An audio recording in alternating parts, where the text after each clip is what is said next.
Hello, and welcome all to Movie Hunter, the show that tracks down the quality of all sorts of movies.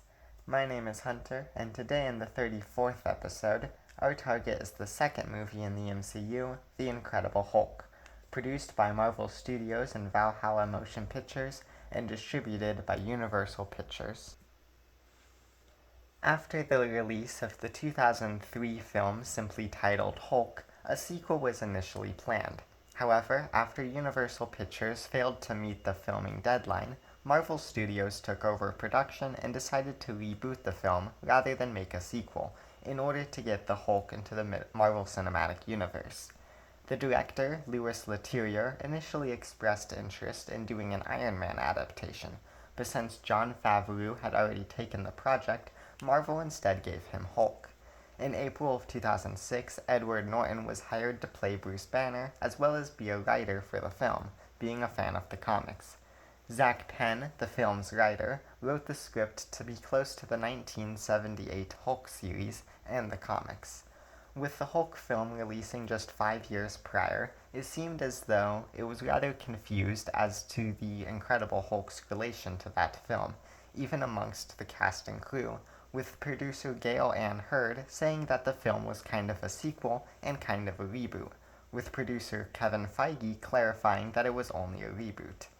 The film released on June 8, 2008, and made $265.6 million on a budget of $137.5 to $150 million.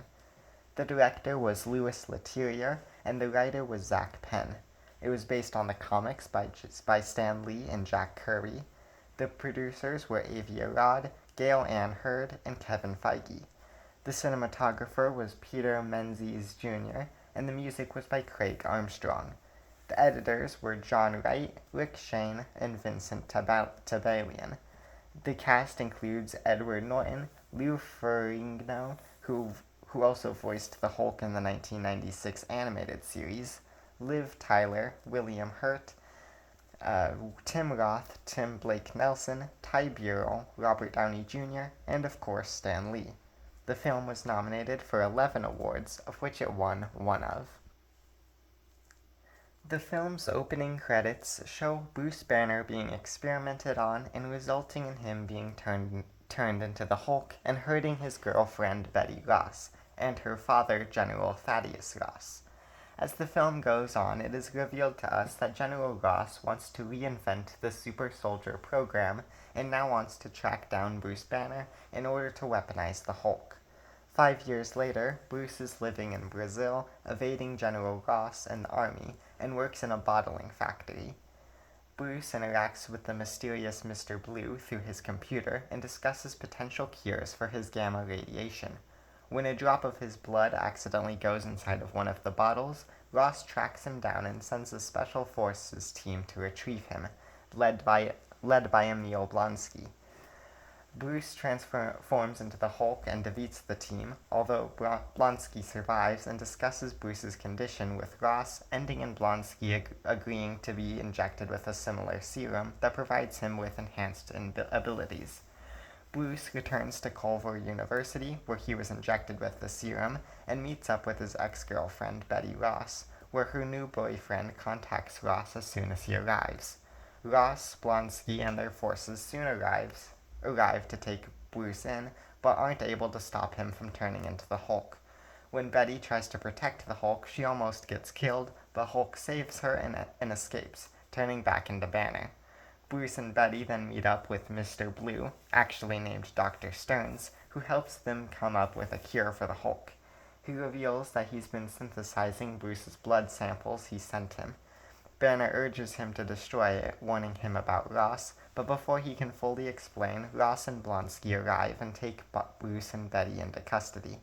Blonsky stays behind and demands Dr. Stearns to inject him with Bruce's blood despite his warnings that, with this small dosage he already received, something could go wrong. The blood turns him into the Abomination, with Hulk-like strength and abnormal mutations, and starts destroying the city. When Bruce, Betty, and Ross see this, Bruce convinces Ross to let him jump out of the helicopter and fight the Abomination as the Hulk. The Hulk defeats him and leaves him to be arrested, with Hulk fleeing again. Bruce, now hiding in British Columbia, practices controlling the Hulk. The post-credit scene shows Tony Stark meeting up with General Ross about forming a team. Let us start by talking about the protagonist, Bruce Banner, as well as the title character himself, the Hulk. Bruce, I feel, is lacking in a lot of places where Tony Stark shined, most notably being his characterization. Whereas Tony had a very charming personality to him and often was an active protagonist, being an active source of the film's action that is, Bruce is very lacking in both. Part of this is due to the nature of his character, with him wanting to avoid conflict to avoid turning into the Hulk. But another part of this is that his motivation to erase the Hulk is both not explored deeply and doesn't ultimately come of anything, with the Hulk never being erased, nor Bruce learning any lesson. To give another example, take Peter Parker in the 2004 film Spider-Man 2, in which Peter similarly resents his powers and avoids confronting them. The difference here is that Peter ultimately becomes more knowledgeable with the idea of great responsibility by the end, further strengthening the main idea of its predecessor. With this film, however, nothing ever comes of it, and nothing particularly interesting is done in the middle either. His interactions with the mysterious Mr. Blue are interesting and intriguing, and Dr. Stearns himself does end up making for an entertaining character. This doesn't help with Bruce's character, though. The ending is very telling in this regard, with Bruce working on getting better at controlling his powers in a very confusing final scene. The main thing that bugs me is that he didn't overcome anything to gain this new control. He didn't learn to accept the Hulk's existence or anything of the sort. This scene just exists because it's the end of the movie and it's got to look like something was learned. What this ultimately does is give a basic retelling of the idea of the Hulk without introducing any unique, interesting, or entertaining ideas. The Hulk himself, I was surprised and delighted to see, had about one good action scene for all 3 acts of the film. The Hulk, being CGI, I assume, was expected to be disappointed on I was expecting to be disappointed on with the difficulties of doing this, but I was happy to see that he was utilized quite well actually. He does have the drawback of what we've already discussed, but I think that his scenes are very fun to watch and do a good job of showing what the curse of the Hulk really means to Bruce, even if Bruce himself isn't present in these scenes. The fight in the college and the final fight against the Abomination especially were standout scenes to me. In the end, while I do like Edward Norton's version of the character, he ultimately doesn't have a lot to do outside of the expected story. While I understand why they didn't want to retell the origin story again, I think that it could have helped with giving Bruce more motivation or things to do at the very least. I also think that they could have easily gotten away with it, given that The Amazing Spider-Man retold Spider-Man's origin story despite the iconic Sam Raimi trilogy telling it just a few years prior. Even more so, arguably, with the 2003 Hulk film not being nearly as iconic, at least as far as I know. Next, let's talk about the villains of the film, General Ross and Emil Blonsky / the Abomination. I think Ross has a very interesting concept as a Hulk villain, as he obviously can't compare physically to the Hulk, but rather has to rely on his wits to take him down. I really wish we got more scenes demonstrating this, however, with the few scenes we do get being fairly basic and not exceptionally clever in the ways Ross goes about taking down the Hulk. I do think it's interesting, the idea of Ross wanting to replicate the super soldier program and weaponize the Hulk, though I do feel like additional context as to what this exactly means would have been helpful.